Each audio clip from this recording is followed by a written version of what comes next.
because the racist agenda of these Fleet Street papers, there cannot be a discussion on the evidence of racism. And it covers everything, as every aspect of life in society in Britain and the equivalent situation in France and in Germany.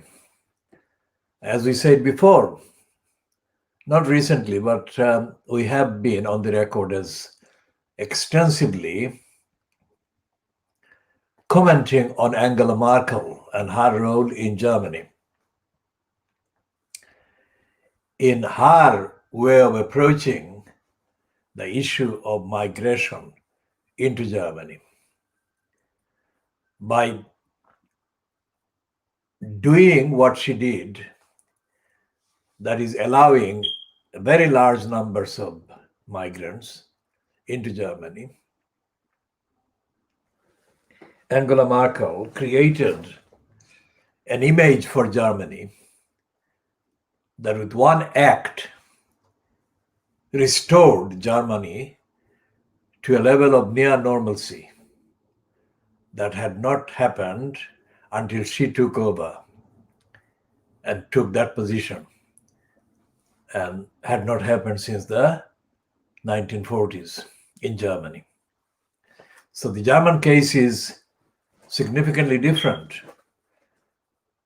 but not culturally, in terms of the other issues of demography and other things.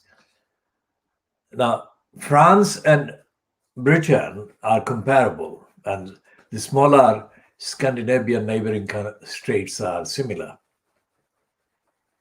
And they are following a very obsolete and impractical racist approach of excluding participation in the debate about migration, population, demography, culture, faith, everything.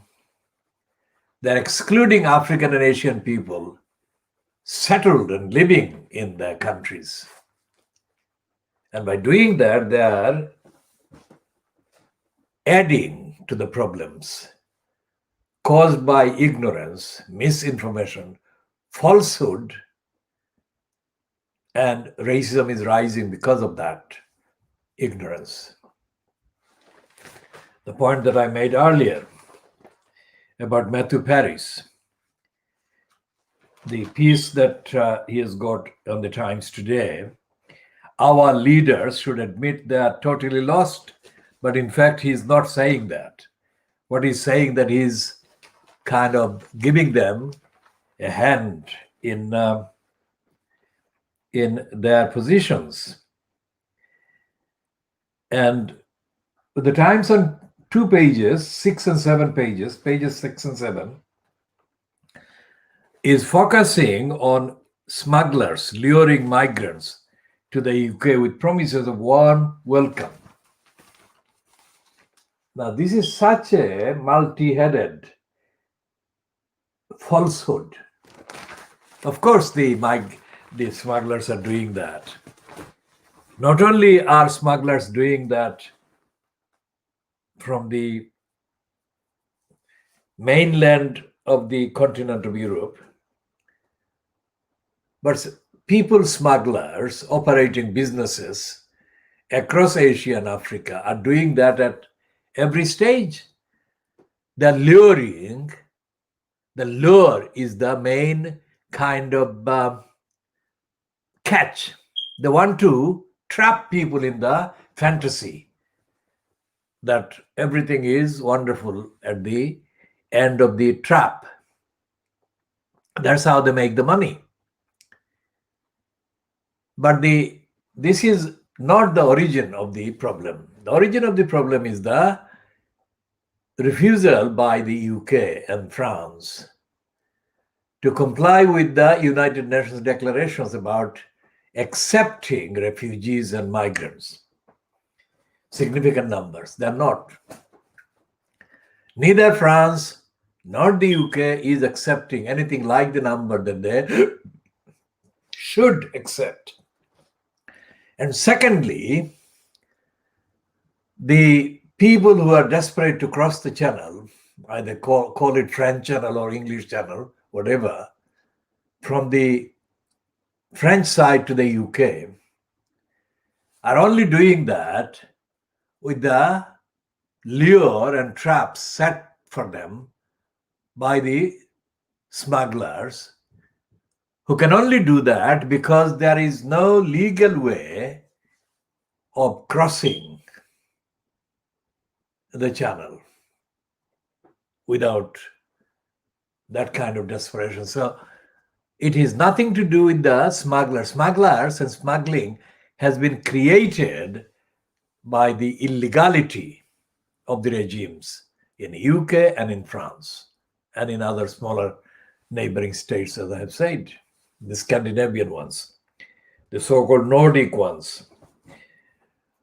The areas that Nazi Hitler kind of designated as the blonde ones. They're not blondes really naturally, because that is another complicated kind of fantasy created by racists. And the myth about blondes is also now over the top. Most brunettes are kind of coloring their hairs into blondes. So that is a dangerously responsible and kind of harmful tendency that is not far from the racist kind of fantasies created by and fostered by the Nazis and their assorted propagandists. And the blondness or the white hair or whatever is at the center of a lot of propaganda fostered and engineered by those who capitalize on Boris Johnson's so-called blonde without an E, spelled without an E, which is a male one with a blonde, B-L-O-N-D. If it's a female, it's an spelling with an E. Now, these people are parading themselves as the patriots, as the lovers of their countries, in the context of their hatred of the migrants. So this thing is not unconnected with what is happening in France over the kind of role of some of the French media in parading kind of caricatures aimed at insulting the prophet. And the coverage given to the statements by Malaysia's Mahathir Mohamad and Turkish President Erdogan, both of whom have been derided in the British press and the French media, of course, for encouraging violence against people who mock or ridicule the prophet and whatever. So this also plays into the narrative of the French fascists. Marine Le Pen and her father, although she says that she is no longer pursuing the anti-Muslim hard right fascistic aims of her father, she is. And even if the others are not formal members of the French fascists, they are doing the same narrative. So the hysteria being created about Muslims attacking innocent critics of Muslims is not the origin of the story. The origin of the story is that whoever decided to inflame kind of hostility with the Muslim migrants in France did that in order to inflame hostility and hatred. There was no need. There are many things that people exercising freedom of expression can do, but they don't have to do that. Only because they can do it doesn't mean they have to do that. There has to be a social responsibility and the impact analysis in the self of the person who decides to go for the Muslims collectively. And they know that when they target the Prophet, they are heading for a conflagration of confrontation. Now, there is no way that we shall condone any violence, but we diagnose, we analyze how these violence could be avoided and how they are created.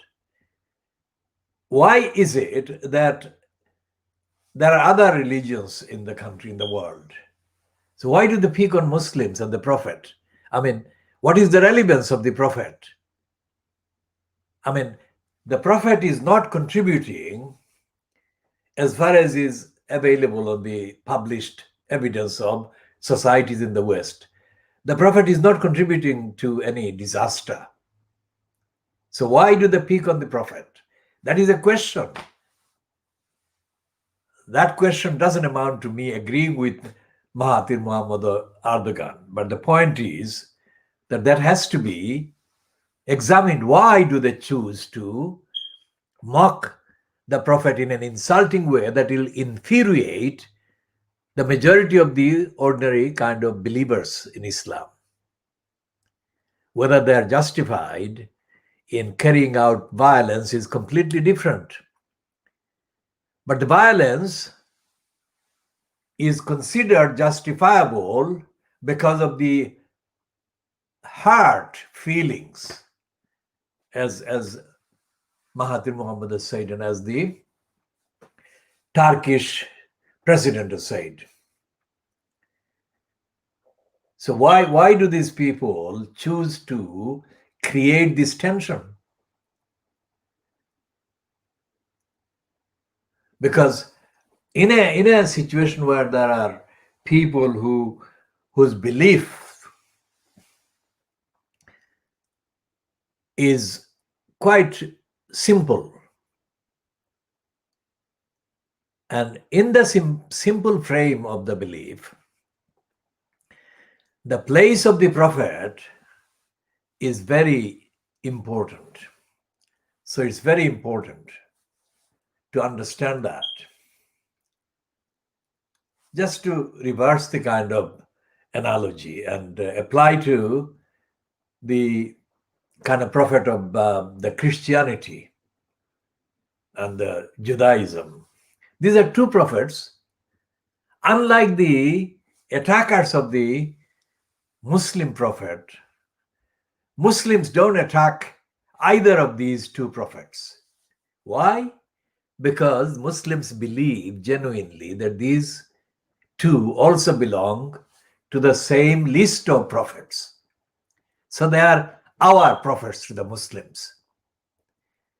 Their predecessors, elder ones, came before the Prophet of Islam, but they are our prophets. So there would not be Muslims attacking the Christian kind of Jesus Christ or whatever. They won't. Jesus won't be attacked by Muslims in the way that Christians apparently attack the Prophet of Islam. And why do they do that? Because if they read the scriptures and if they read the books, and they would find that these are three prophets that belong in the same category, which is a clue as to how Jerusalem could be sold. The problem of Jerusalem could be sold by sharing. Make a note of that. So we condemn the violence of the individuals because a person should not be violently attacked, whatever their crime in the sense of their criticism or mocking. But we also go beyond the kind of confrontation. And we can find that there could have been decisions made that would have avoided any such eventuality. Why cannot these people think of not inciting confrontations? Instead of lumbering the whole Muslim world and the whole kind of migrants community, because in the context of France, the awareness of the presence of Muslims is very high, very intense. And that is to do with the insistence by the particular groups that they must have the right to insult the Prophet of Islam. I mean, where in the general administration of society, the general upholding of rights and the general struggle for people's freedom and the people's kind of need to have housing, have jobs, have access to fair system of law about all the issues that affect them daily. How is the kind of need arises to attack the Prophet and divert all the emotional energy into that? I mean, who does it serve? I mean, there is no way that any such confrontation can help ordinary people's rights in the ordinary spheres of society and lives. So this Times double spread about the smugglers luring migrants to the UK with promises of warm welcome is a complete double treble lie. And I shall go back to the United Nations and say that the United Nations requires the UK to take steps that help genuine migrants. Now that issue can be solved easily by setting up an adequate and decent system in partnership, in cooperation with the counterparts in France or in other countries across the Western European kind of regions, whereby the processing can be done with dignity, with efficiency, fairness and speed and humanity. Why isn't the Times running that story, that headline, that issue? Why isn't the Times investigating what I have just summarized as the UK's and the French counterparts' obligations under the treaties that the UK and the French and other European countries remain actively signed up to? Actively in the sense of the signature is still there, not actively as in implementing the obligations raised by the signed up status.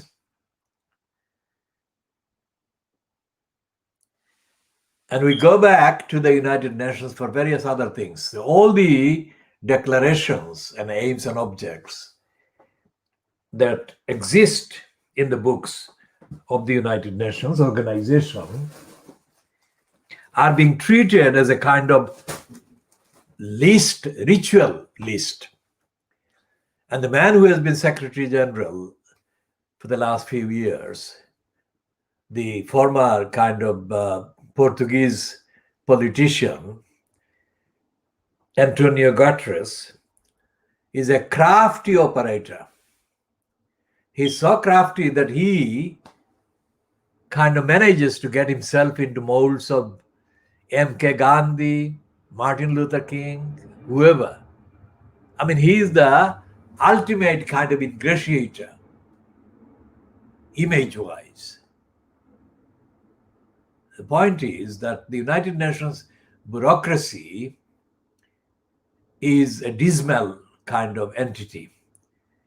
It is corrupt and it is duplicitous, and it is racist.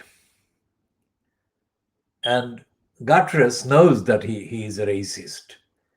He patronizes people based on their kind of ethnic and racial kind of backgrounds and identities. In the same way that Macaulay would have patronized the people of the subcontinent if Guterres was around in the 1830s, when Macaulay spelled out his racist education program for the brainwashing of the people of the subcontinent. And there is no forum outside of the UN bureaucracy sufficiently resourced and therefore sufficiently active and sufficiently kind of consistent in terms of time in monitoring the behavior of the United Nations bureaucracy, in monitoring the behavior of these signatory states to various declarations. So therefore, there is no real reporting by these various agencies of the United Nations, in this context, the Human Rights Commission, as to what the individual signatory states are doing about the migration kind of, how shall we say, weapon. Because the migration crisis is being daily kind of given a space in the updates by the United Nations propaganda outfits. But they're not examined in terms of the compliance by the signatory states with the requirements to help the migrants. Saying there are hundreds of millions of migrants across the world doesn't do the thing for the migrants. So Guterres is different from his predecessor Moon, in that Moon was less of a selfie man than Guterres has been. Guterres has been over the top. Guterres has been probably kind of imitating Donald Trump, because he appears on the social media platforms operated by the United Nations quite frequently. But he is empty of substance. Like he expresses kind of spin. We are concerned about this, we are concerned about that. That is not what he should be doing. He should be saying that the UK has been responsible for breaches of its obligations over migrants for the last 20 years, 30 years, whatever. It would be longer than that, but he could say that. Instead of saying, we are concerned about the migrants. I mean, what does concern mean? He is not a preacher man. Well, his position is not as a preacher. He is not giving sermons. He is an executive secretary general. And he should be giving executive evidence-based information about what the member states are doing. And he should be publishing, which he doesn't publish, he should be publishing a commentary on the role of the media in this kind of way. The role that this actually represents. This is a lying role that the Times is playing, misleading, and it is not doing justice to the cause of the people who are victims of the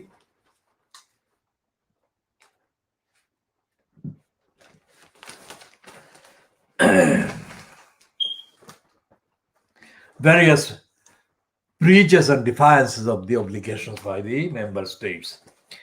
Now here is a ridiculous kind of confession on page 8, that is the next page after the double page spread against the migrants.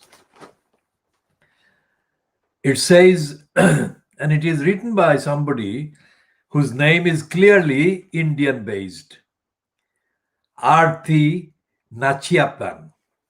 Arthi is the giveaway part of the name. Nachiappan may or may not be directly from there, but it says ethnic minorities are deemed less intelligent because of their accents. Is that a news? Of course they are. But it goes deeper than that.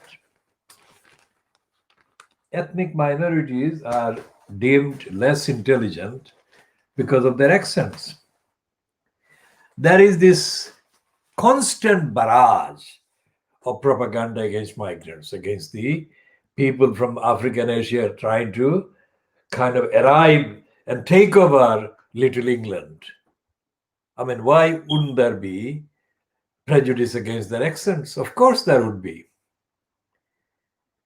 And that is the fault of the racists in various decision-making places and in brainwashing places, so-called institutions of education, so-called. And this shows that despite 75 years of the United Nations and despite decades of the Human Rights Commission, people are being violated based on their ethnicity and their accents. Contrast this position that if a kind of indigenous Briton went to an African country or Asian country, they couldn't even speak one sentence of the language. And yet they would expect to be treated as not only equal but superior to the local people. How did that come about? That can only be dealt with and disposed of by disposing of the myth of superiority endangered and fostered and imposed by imperialists and the likes of Thomas Babington Macaulay in the 19th century. Macaulay was contemptuous of the language of the subcontinent. He was contemptuous of Hindi, he was contemptuous of Sanskrit, he was contemptuous of Urdu.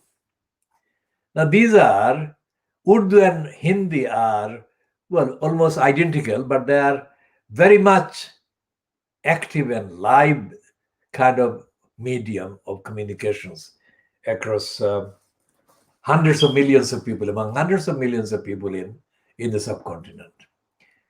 And despite the various kind of local political differences, these languages are used more often in cultural items and events than some of the other languages. So Macaulay was an ignorant, uneducated, racist liar. And his lies are yet unaddressed. We are doing this, but we are doing this as a kind of numerically very small kind of scale. It needs to be done widely and urgently. Ethnic minorities are deemed less intelligent because of their accent. Not only that, their accent, their ethnicity, their origins, all of these are made subject to the approval of the racist, indigenous, ignorant kind of person who is doing the discrimination. And for example, the Welsh language. How many people are in Wales? There are more people from other languages, speaking other languages, than the Welsh language in this country. Yet Welsh is given a status of a state language, whereas all the other languages are denied recognition. So it's not just the accent, the very existence of the languages is completely denied, and it's racist, and it's discriminatory, and it is against the law that is required to be in place directly as a result of the United Kingdom claiming to be a signatory member to the United Nations declarations against discrimination and for human rights and the conventions on refugees and similar. One of the things that the racist Fleet Street does is over stress the damage being done to Britain by the Human Rights Act.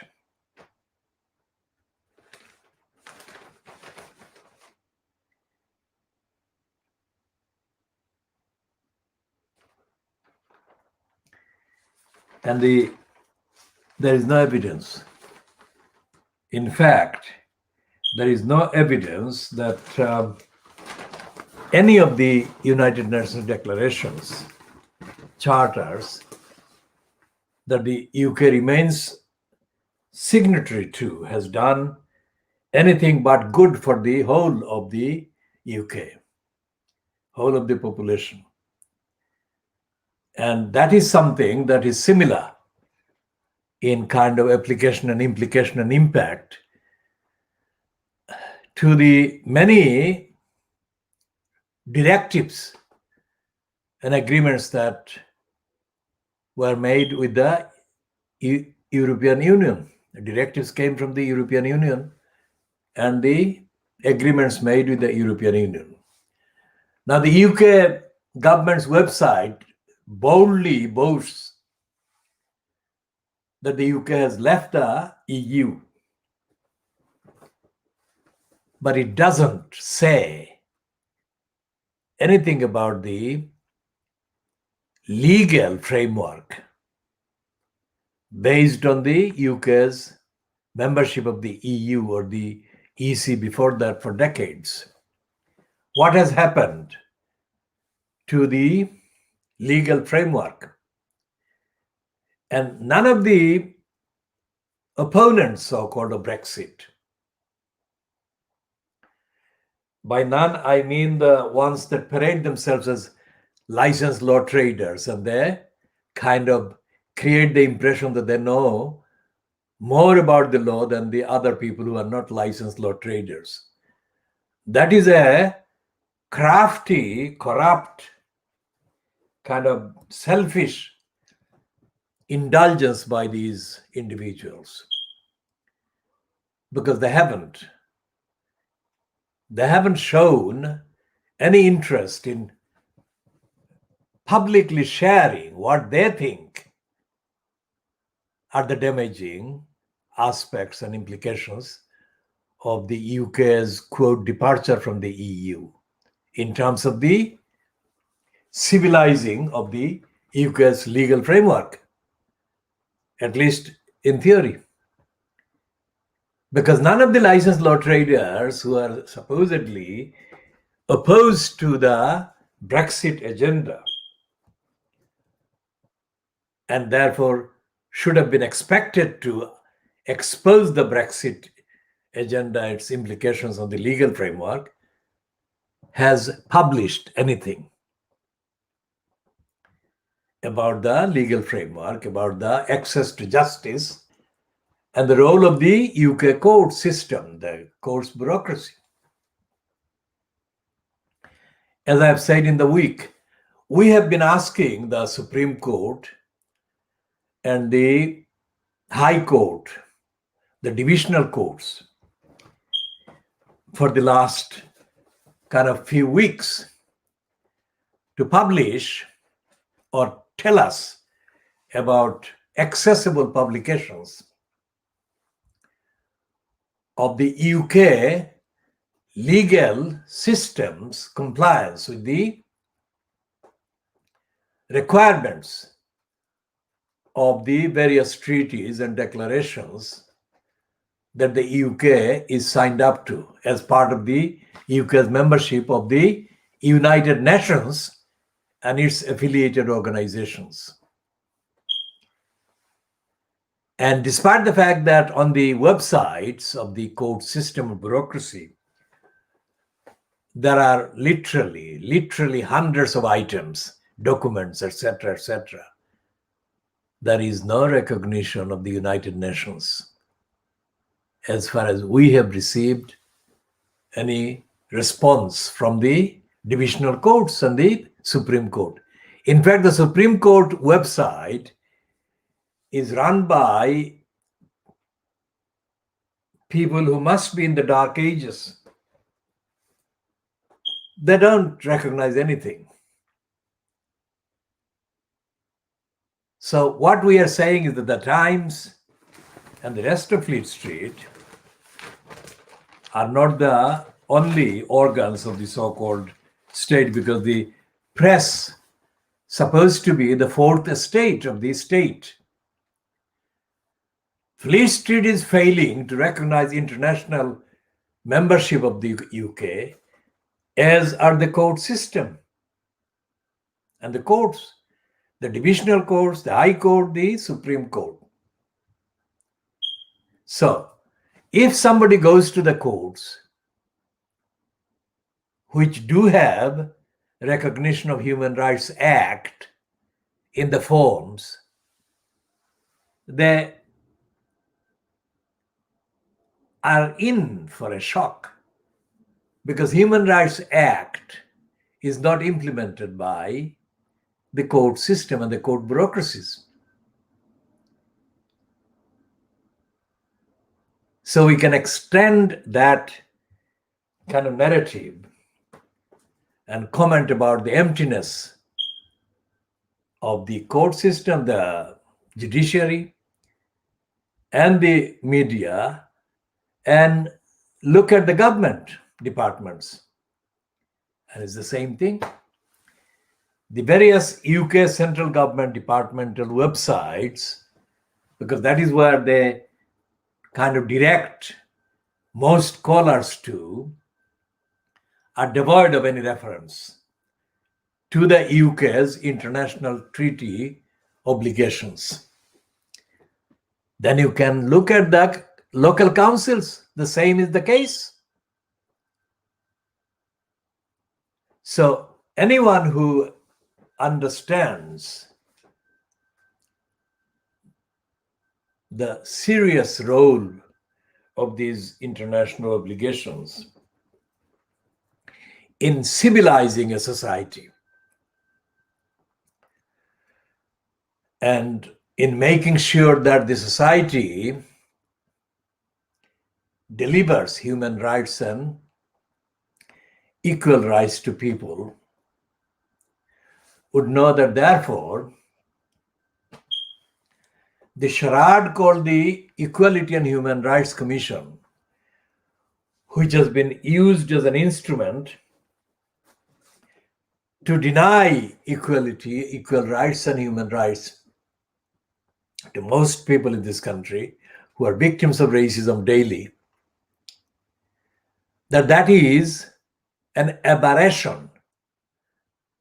That is an exception, because the Equality and Human Rights Commission should not exist in Britain, because the rest of British society, the government institutions, are in denial of the international human rights obligations. So although it is called Human Rights Commission, it is not implementing human rights aims and objects. And it's not monitoring the behavior of the government. It's not monitoring the behavior of the court system. It's not monitoring the behavior of the media, the mainstream media, not only Fleet Street, but of the BBC, Sky, ITV, Channel 4, and other outlets. Worth thinking about. We shall be continuing in the next part.